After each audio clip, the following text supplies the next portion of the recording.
Bonjour à tous, merci pour cette invitation pour venir vous parler de ce qui avait été pour moi un sujet de thèse de psychologie clinique accompagné par Jean-Louis Terra et soutenu par la direction de l'administration pénitentiaire, soutenu financièrement et soutenu réellement et pleinement par leur service.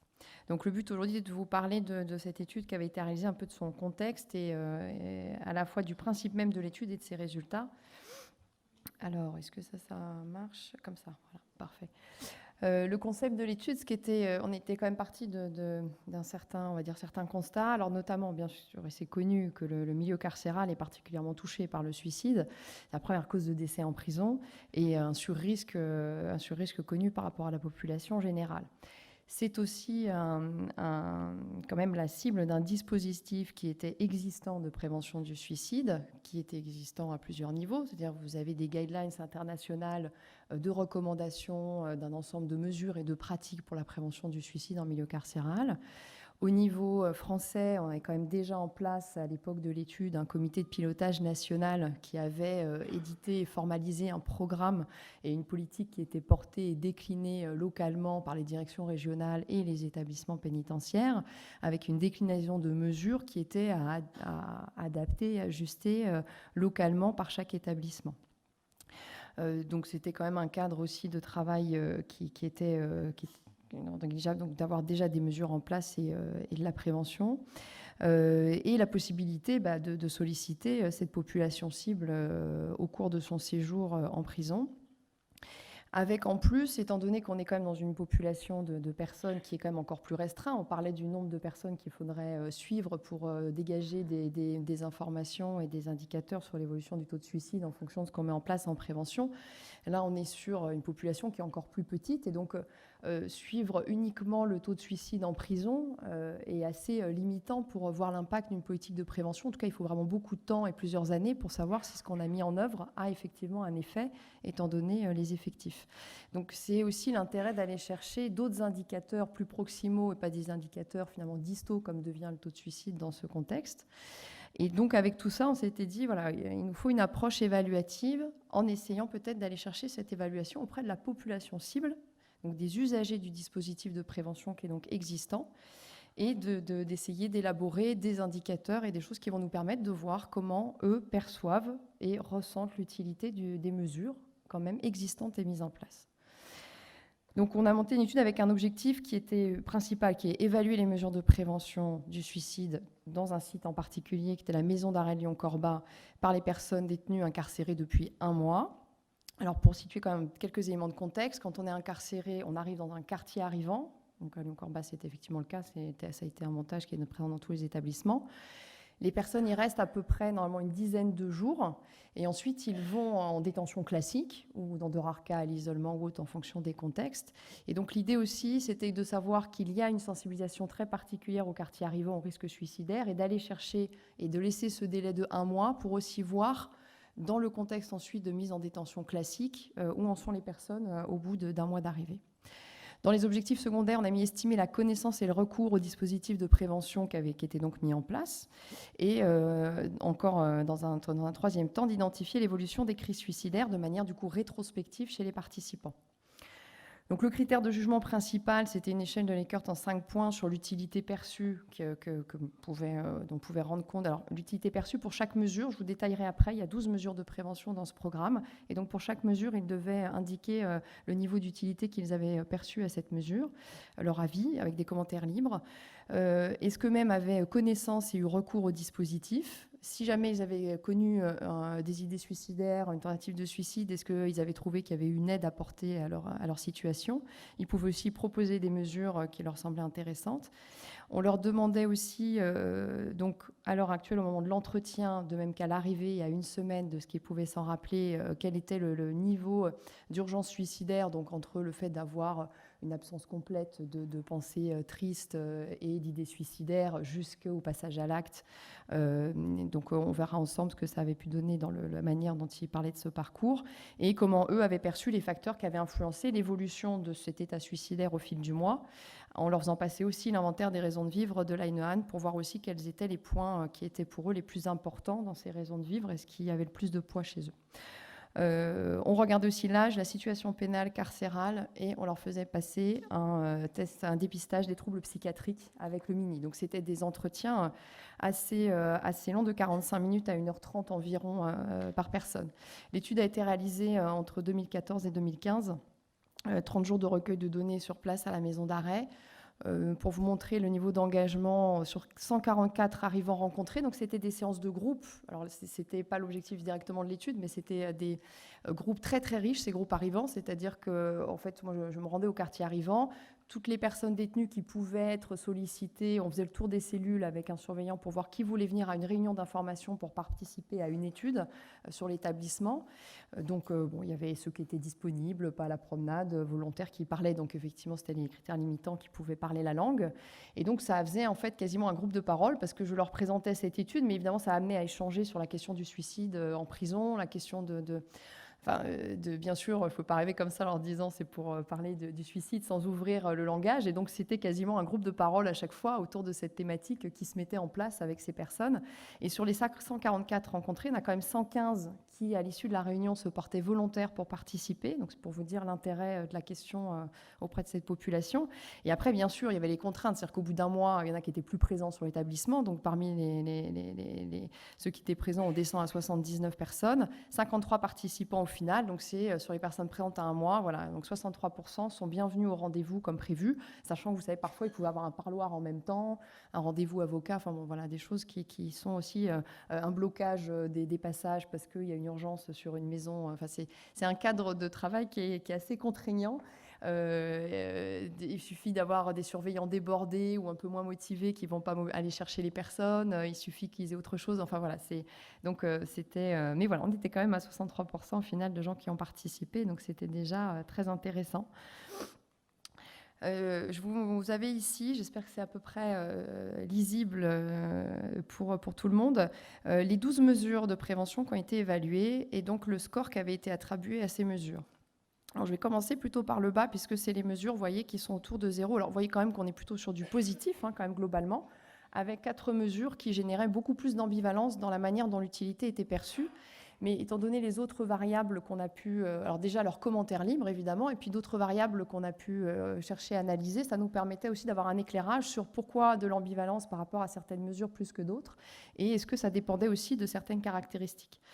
L'augmentation du nombre de rondes de surveillance, pourquoi c'est ambivalent? Parce qu'à la fois, l'idée d'être surveillé si on est suicidaire, ça leur semblait pertinent, mais ce qu'ils disaient aussi de manière très pratique, c'est que les rondes de surveillance, ça fait un boucan fou la nuit, que déjà, la nuit, une prison, c'est très bruyant, il y en a qui font du bruit jusque très tard. Le bruit des surveillants qui doivent ouvrir l'œilleton pour vérifier que la personne est bien vivante et n'a pas passé à l'acte, c'est en fait, ça génère beaucoup de perturbations au cours de la nuit. Et donc, ils sont bien sûr très gênés par ça.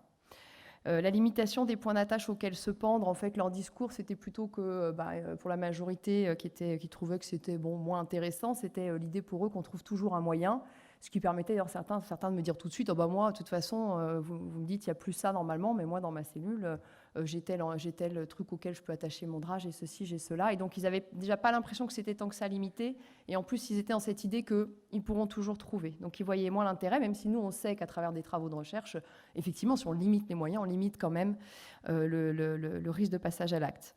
Être doublé en cellule, c'est pareil. Pourquoi, en fait, d'ambivalence? C'est en fait de manière tout simplement très juste. Ils disaient, mais en fait, ça dépend qui on nous met, tout simplement. Donc, c'est un peu pile ou face. C'est comme ils savent qu'ils sont confrontés à, bien sûr, des installations avec des personnes avec lesquelles les relations peuvent être très compliquées, et ils ont souvent expérimenté des difficultés avec des co-détenus, ils sont aussi très inquiets de me doubler, ok, mais pour me mettre avec qui, quoi.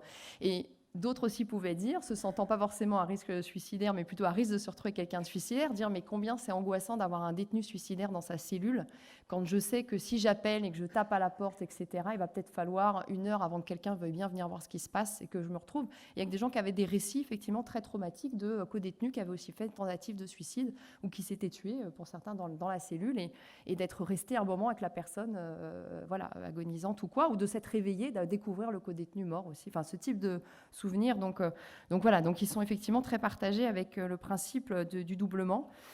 En cas d'idée suicidaire, il existe un dispositif de mise en cellules, des cellules spéciales qui sont des cellules très limitées je trouve plus mes mots, en mobilier, en accessoires présents, donc justement pour limiter tous les points d'accès avec un dispositif de surveillance très régulier et qui est un dispositif court, vraiment pour pouvoir accueillir quelqu'un qui serait à risque imminent, pour lequel il n'y a peut-être pas possibilité ou indication d'une hospitalisation immédiatement, etc. Donc c'est un dispositif qui peut être mis en place. Donc on leur a expliqué ce dispositif quand ils ne le connaissaient pas.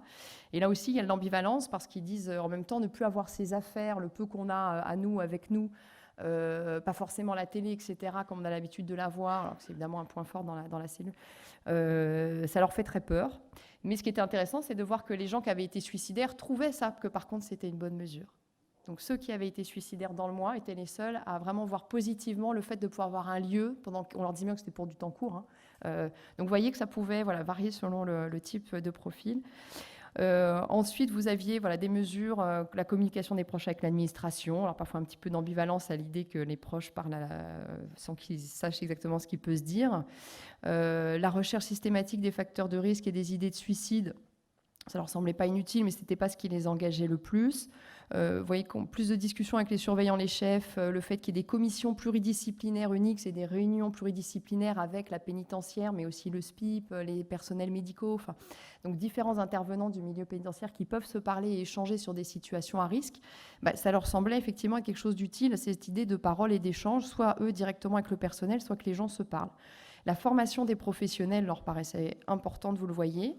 La prise en charge psychiatrique et psychologique aussi, avec des informations quand même intéressantes, comme le fait que quelqu'un qui souffrait d'un trouble de l'usage d'une substance, que ce soit l'alcool ou autre chose, par contre, avait une vision beaucoup plus négative de la prise en charge psychiatrique. Il y avait une stigmatisation plus forte dans cette population. L'accès aux activités, qui était évidemment très plébiscité. Là, il parle des 24 heures dans la cellule. Maison d'arrêt, c'est 23 heures dans la cellule, à peu près, maximum 1 heure de promenade par jour. Donc, vous voyez que l'idée de sortir et de faire quelque chose. Et alors, ce qui est intéressant, c'est que c'était notamment les gens chez qui on dépistait avec le questionnaire Mini des troubles dépressifs ou anxieux qui, en particulier, étaient très enclins à cette mesure. Et pouvoir communiquer avec l'extérieur, vous voyez, ça arrive en premier. Alors, pour la connaissance du dispositif, c'était aussi très intéressant puisque 15 participants sur 53 ont déclaré connaître un dispositif de prévention dans l'établissement et seulement 3 pouvaient citer au moins 3 mesures qui étaient proposées pour accompagner quelqu'un de suicidaire.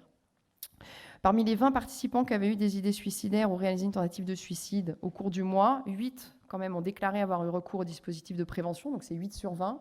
Par contre, les 7 sur les 8 ont trouvé qu'ils ont vraiment été aidés par ce dispositif. Donc, on voit la problématique de visibilité et de recours à un dispositif en place, alors que, quand il est mis en place, il est apprécié par les personnes.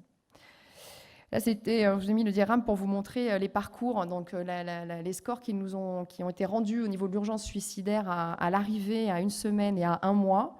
Donc ça vous montre l'hétérogénéité des évolutions des idées suicidaires. Donc ce n'est pas un diagramme très simple à suivre, mais vous voyez que vraiment on a de tout. On a des personnes qui restent, qui gardent une stabilité au cours du mois par rapport à ça, que ce soit en l'absence de toute idée suicidaire ou à certains niveaux suicidaires. Il n'y avait pas de différence significative retrouvée à cet effectif-là, mais il y avait quand même une petite tendance, et c'est vraiment pas inintéressant aussi sur le plan de dispositifs existants, une petite tendance à une augmentation des scores quand même en fait à 1 mois.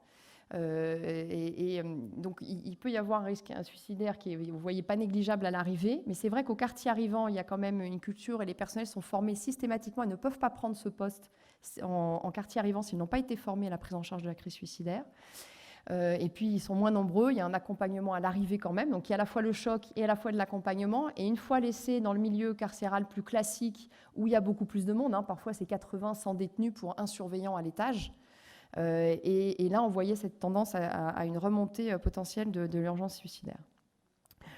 Donc il y avait évidemment un intérêt à pouvoir suivre cette évolution du niveau d'urgence suicidaire, ce qui ne faisait pas forcément partie des suivis en place et recherchés à travers les mesures existantes. C'est-à-dire que la commission, par exemple, pluridisciplinaire unique qui a lieu tous les mois et toutes les semaines pour les quartiers sensibles, isolement, arrivant, et le QD aussi, le quartier disciplinaire, n'avait pas forcément d'outils de ce type, c'est-à-dire d'essayer d'aller mesurer, au-delà de repérer le risque suicidaire, de le mesurer et de suivre son intensité. Sur les facteurs qui influençaient, la place des ressources internes était très présente, je vous l'ai mis juste après, mais sur l'inventaire des raisons de vivre de Lineman, ce qu'on voyait beaucoup, c'est que en fait, ce qui cotait le plus pour eux, c'est vraiment les ressources internes. Évidemment, ils sont coupés d'énormément de choses. Donc, il y a vraiment la nécessité de leur donner, de maximiser ces ressources. Donc, bien sûr, les suivis psy, mais tout ce qui peut être renarcissisant, tout ce qui peut redonner le sentiment d'appartenance sociale, toutes ces questions-là étaient fondamentales. Le repérage et le traitement des troubles psychiatriques, et en particulier la dépression, évidemment. C'est vrai que je ne vous ai pas mis je n'ai pas mis un slide avec les résultats sur les troubles psychiatriques, mais il y avait presque, je pense qu'on était autour de 40% de personnes chez qui ça dépistait un état dépressif actuel. Des personnes qui, pour les 2/3, souffraient en fait d'un trouble de l'usage à l'alcool préalable à l'incarcération. On était dans 30 et 40% pour les autres substances. On avait 17% à peu près qui cotaient personnalité psychopathique. Enfin, voilà, il y a des personnes qui étaient, alors qu'on n'était quand même pas sur une sélection de profils et de personnes suivies en psychiatrie, vraiment sur la population carcérale. Les perspectives pour le dispositif de prévention, c'était ce qui se dégageait beaucoup, c'était la problématique d'arriver à personnaliser la prise en charge. C'est-à-dire que les gens avaient eu une formation, quand même certaines compétences et une inquiétude pour le risque suicidaire, mais des pressions aussi fortes. C'est-à-dire que cette inquiétude pouvait aussi se transformer en fait de pouvoir sortir le parapluie, c'est de pouvoir dire j'ai appliqué les mesures, au risque de ne pas les appliquer de manière adaptée, à la fois localement à la structure, à la fois aux personnes. Donc ça n'était pas toujours évident, ça dépend de la personne qui porte cette politique et de comment elle est accompagnée au local pour le faire. Et puis des professionnels qui des fois effectivement ont le sentiment de se faire imposer l'application de mesures sans que forcément ils en intègrent et s'approprient le sens et le pourquoi du comment. Et donc on sentait aussi qu'il y avait une difficulté encore à trouver sa place et à adapter le dispositif avec les outils qui étaient effectivement présents. Mais c'est beaucoup revenu dans le discours des personnes aussi incarcérées, participantes, c'était la possible participation de leur part. Alors, ils ne connaissaient pas, parce que, un ou deux avaient connu des systèmes de co-détenus de soutien, mais sinon, même ceux qui n'avaient pas connu, spontanément, quand même, évoquaient cette idée d'un soutien par les pairs et le fait qu'ils puissent être directement impliqués pour créer les messages d'information avec leur langage à eux et leur manière à eux de voir les choses. Effectivement, les messages et la manière dont les choses étaient évoquées étaient portés par un vocabulaire et puis une manière de le faire qui était celle des professionnels et qui ne correspondait pas toujours à, évidemment, la vision d'un détenu incarcéré. Et puis donc cette visibilité du dispositif où on voyait qu'il y avait encore beaucoup de travail à ce niveau-là. Parce qu'en plus, quand on voit le nombre de gens qui étaient capables de citer des mesures et de dire qu'il y avait un dispositif de prévention, sachant qu'à l'arrivée, ils avaient été sollicités pour participer à une étude qui évaluait le dispositif de prévention. Et donc, malgré le fait qu'ils aient eu une sensibilisation à ça, on n'arrivait qu'à ces 15 personnes qui pouvaient dire oui, il y a un dispositif de prévention.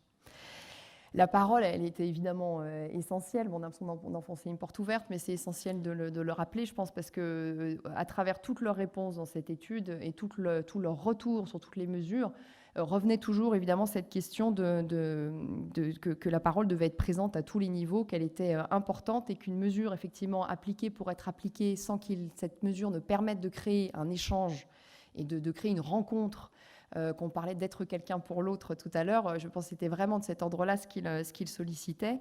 Et ce qui se dégageait de leur part, c'était que pour eux, c'était à la fois libérer les affects, à la fois s'occuper tout simplement, sortir des ressassements internes, ne pas être seul en fait avec ses pensées et restaurer l'individualité et le sentiment d'appartenance sociale. En conclusion, je dirais que c'était surtout une étude qui avait une richesse des retours qualitatifs apportés par la population qui était quand même visée par un dispositif de prévention très ciblé. Que cette approche évaluative, elle ne dit évidemment pas tout de la qualité d'un dispositif, mais qu'elle apporte une vision vraiment complémentaire pour conclure sur l'efficacité ou pas de mesures de prévention. Et qu'elle est d'autant plus probablement nécessaire quand les indicateurs les plus pertinents pour suivre l'efficacité d'un dispositif, ce qui serait en premier lieu le nombre de tentatives de suicide et le nombre de suicides, ne vont pas forcément être simples à suivre pour conclure sur l'efficacité d'un dispositif.